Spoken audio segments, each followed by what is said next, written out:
Hi everyone on YouTube. This is Ryan and Dorkman from Ryan vs. Dorkman 1 and 2. We are here today to mark the occasion of 1 million views on RvD2.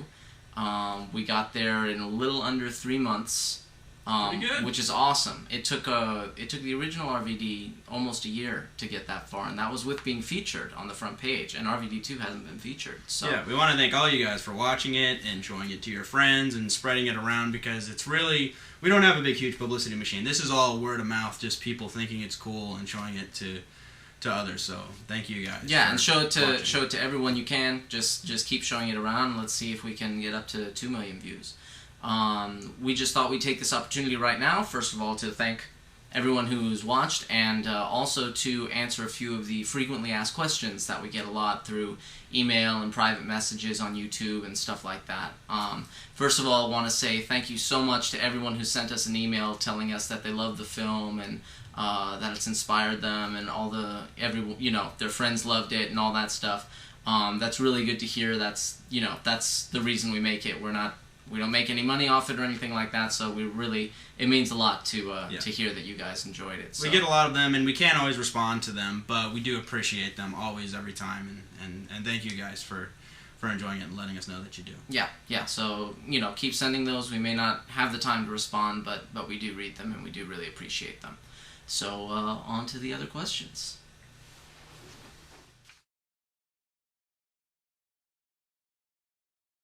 All right. Well, RvD2, when we announced that we were going to do the film, we put out an open call saying that we were looking for places to do it. We had done some searching around online. I was looking at various, warehouses and things like that in the area, and wasn't coming up with a lot that we could afford. Here in LA, it's not cheap. Everybody knows what they're worth and is going to make you pay through the nose for it.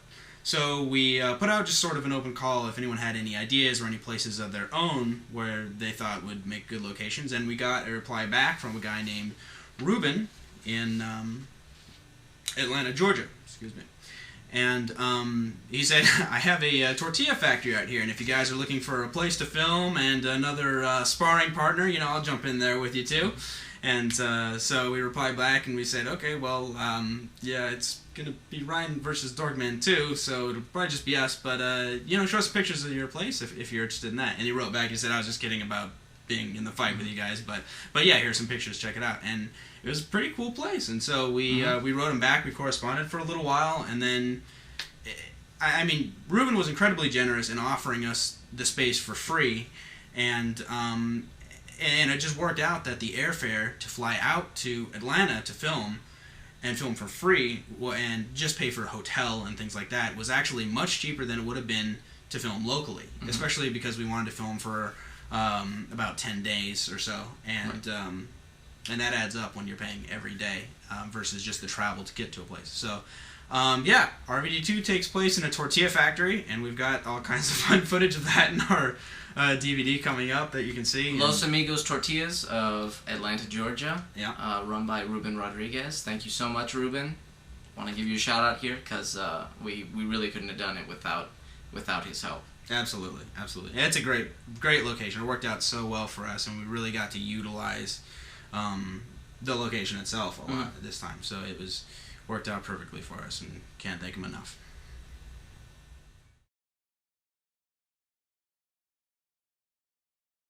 The entire process of RvD2, from when we decided to make it for sure until about the time when we finally released it, was about 9 months to a year.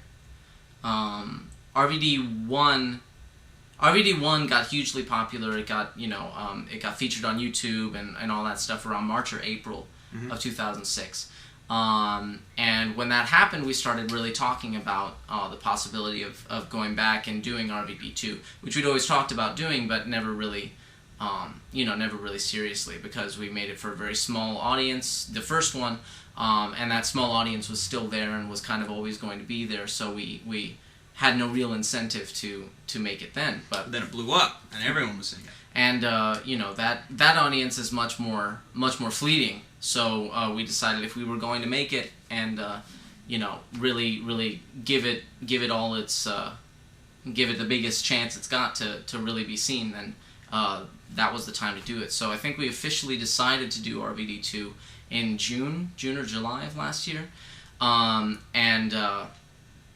We had been, I mean, you know, over the years we'd always just played around with ideas for choreography and stuff like that in our spare time. So we'd had some ideas developed, but then we really started working on developing the real choreography that we were gonna use in RvD2.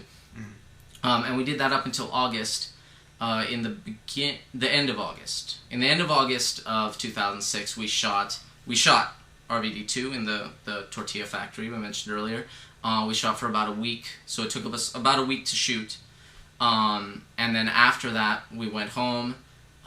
We were editing as we shot, so by the time we finished shooting and we went home, we already had it cut together pretty much in. Yeah, we made some very minor tweaks. I mean, it was essentially a complete rough cut, and not a rough cut. I mean, it was almost the final cut when we flew back home, and I mean, from then on it was mostly just the visual effects. Yeah, and then the visual effects took us about 6 months total from start to finish. But you got all the sabers done in just a couple. Yeah, the sabers themselves I worked on mostly in my free time, which was all the time because I had no job at the time. So he had a day job, so he had a lot going on, and so I took over the lightsabers because it's very tedious stuff, and I had a lot of time on my hands, and it's, you know, easy stuff that either of us could do. So almost all the sabers are Dorkman sabers this time. Awesome. There you go. Awesome, I guess. Not so much fun for me, but hey. But got those done in about 2 months, the whole thing, and then the rest of the time we spent working on the wall and all those other effects that took a lot longer. A lot of the spark elements. Oh, the spark elements we shot, all that. We spent a lot of time on.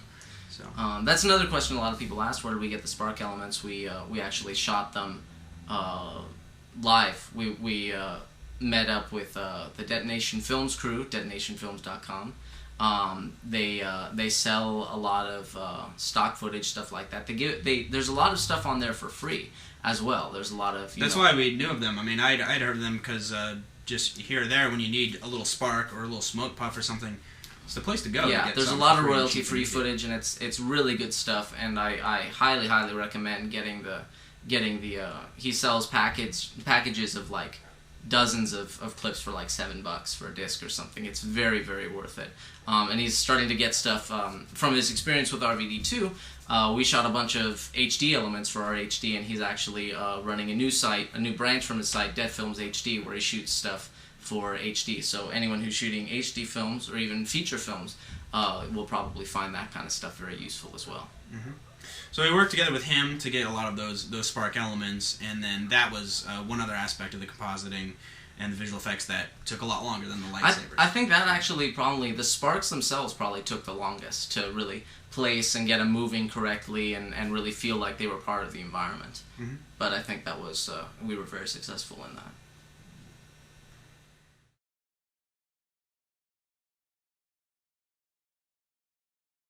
What camera did we film with? We were lucky enough to jump on the new Panasonic HVX200 prosumer HD camera, and took out a loan to get that puppy, but totally worth it because it adds just another dimension to the quality of the film. And really, we wanted to step it up and go to the next level in terms of just the look of it and the quality and being HD. I mean, getting higher than just the TV resolution, getting something that really would hold up good on a screen, and we've shown it on several big screens and hope to, especially coming next year. Yeah. So, yeah, it was a big step up for us, a big move, a whole lot to that new HD workflow. We've got all kinds of fun stuff with that on the DVD as well, but yes. Panasonic HVX200.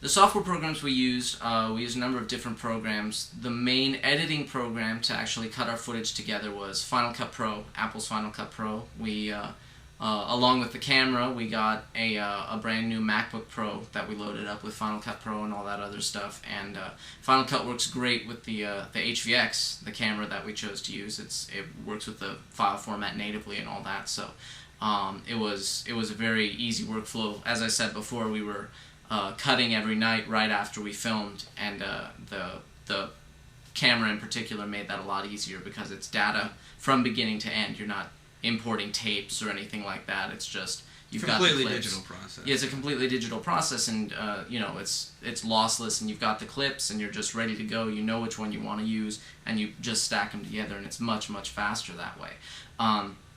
So Final Cut Pro for editing.